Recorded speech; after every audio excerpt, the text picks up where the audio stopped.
था 27 तारीख को 3:27 पे, और इसकी वैलिडिटी है 8 नवंबर 1159 PM। तो मान के चल, क्योंकि ये जो है हमारा 2000 किलोमीटर है ना, ये जो डिस्टेंस हमने डाला था 2000 किलोमीटर का डाला था, तो उस हिसाब से इसकी वैलिडिटी 8 नवंबर तक है। तो यहाँ पे मैं इसकी वैलिडिटी अभी एक्सटेंड नहीं कर सकता। क्यों नहीं कर सकता? उसका लॉजिक ये है कि आप किसी भी ई वे बिल की वैलिडिटी तभी एक्सटेंड कर सकते हैं जब उसके एक्सपायर होने में 8 घंटे रह गए हो, 8 आवर्स रह गए हो, और या फिर उसको एक्सपायर हुए 8 घंटे हो गए हो। ये ध्यान रखिएगा, यानी कि एक्सपायर होने के 8 घंटे पहले और एक्सपायर होने के 8 घंटे बाद ही आप जो है ई वे बिल का वैलिडिटी एक्सटेंड कर सकते हैं। अगर मैं यहाँ पे इसकी वैलिडिटी एक्सटेंड करने की कोशिश करूंगा तो ये मुझे रोक देगा, बोलेगा कि आप तभी कर सकते हैं जब आप 8 घंटे के अंदर या 8 घंटे के बाद ही कर सकते हैं। ठीक है, अब कैसे करेंगे वो मैं आपको बता देता हूँ। तो मान लीजिए ये ई वे बिल जनरेटेड में आ गए और यहाँ से हमने पार्ट भी ओपन किया। अब इस पर्टिकुलर ई वे बिल का मुझे वैलिडिटी एक्सटेंड करना है, तो what I will do, I will click on extend E way bill. ये ऑप्शन आ रहा है राइट हैंड साइड में, इस पे हमने क्लिक किया and now from here it will ask prepare mark as done और प्रिपेयर फॉर एक्सचेंज। ठीक है, अब ये प्रिपेयर फॉर एक्सचेंज की जगह आपका रिलीज अलग होगा तो आपको अलग ऑप्शन मिलेंगे, क्योंकि मैं ये रिलीज जो है वो सैंड बॉक्स के लिए यूज कर रहा हूँ, है ना। तो ये जो रिलीज आपकी होगी इसमें मे भी हो सकता है उसकी जगह सेंड ऑप्शन हो या कुछ और ऑप्शन हो, बट वही ऑप्शन होंगे। तो अब मार्क एज डन और प्रिपेयर फॉर एक्सचेंज में डिफरेंस क्या है? मार्क एज डन का मतलब ये है कि आपने पोर्टल पे इसको एक्सटेंड कर दिया है, पोर्टल पे आपने इसको एक्सटेंड कर दिया है, आपको सिर्फ यहाँ पे एक्सटेंशन रिकॉर्ड करनी है टैली में। लेकिन प्रिपेयर फॉर एक्सचेंज का मतलब ये है कि अभी आपने पोर्टल पे कुछ भी नहीं किया है, जो भी करना है आपको टैली से करना है और फिर वो इन्फॉर्मेशन आपको पोर्टल पे भेजनी है। ठीक है, ये जो बटन है ये कॉमन है। ठीक है, तो फिलहाल मैं क्या करूंगा, मुझे टैली से ही इनिशिएट करना है, तो what I will do, I will click on prepare for exchange. अब यहाँ पे मुझे डिटेल देनी है कि भाई अब मैं जो एक्सटेंड कर रहा हूं तो जो बचा हुआ डिस्टेंस है वो कितना है। मान लीजिए 2378 किलोमीटर था और अब सिर्फ 500 किलोमीटर रह गया है, तो रिमेनिंग डिस्टेंस मैं यहाँ पे एंटर कर दूंगा 500 किलोमीटर।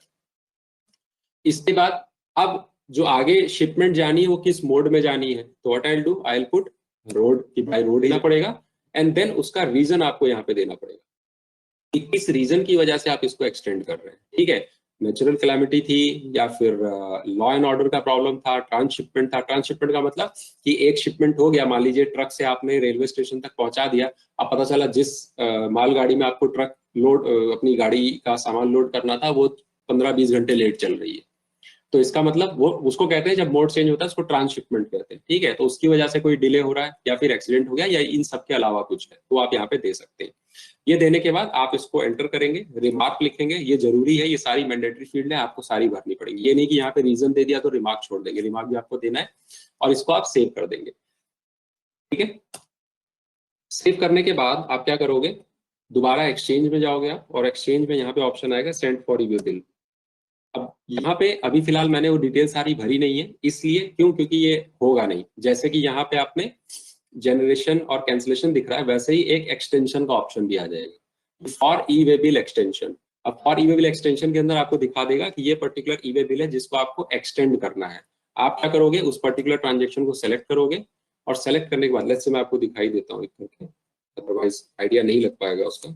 लेट्स से मैंने वे बिल ओपन कर लिया और जनरेटेड, ये डिटेल है, ये एक्सटेंशन के लिए मैंने डाला था लेकिन मैं डिटेल भरी नहीं थी, इसलिए कहाँ पे आ गया, इनवैलिड में आ गया। तो मैं इसको भर देता हूँ, कंप्लीट कर देता हूँ। ठीक है, तो एक केस हम ले रहे हैं जिसमें मान लीजिए एक्सीडेंट हो गया। ठीक है, वो हम ले लेते हैं। ठीक है, तो हमने लिया यहाँ पे UT 12A1 default type regular current pin code, अभी जो जहां पर हमें उसका पिन कोड क्या है। ठीक है, तो लेट मी चेक इट, क्या पिन कोड है इसका। सॉरी, ये मुझे निकालना होगा पिन कोड। ले लेते हैं 560099, क्योंकि पिन कोड करेक्ट होना चाहिए। तो 560099, करंट प्लेस क्या है मान लेते हैं हमने यहाँ ले लिया बैंगलोर। ठीक है, और उसके बाद करंट स्टेट क्या है, तो करंट स्टेट कर्नाटका। रीजन क्या है, एक्सीडेंट।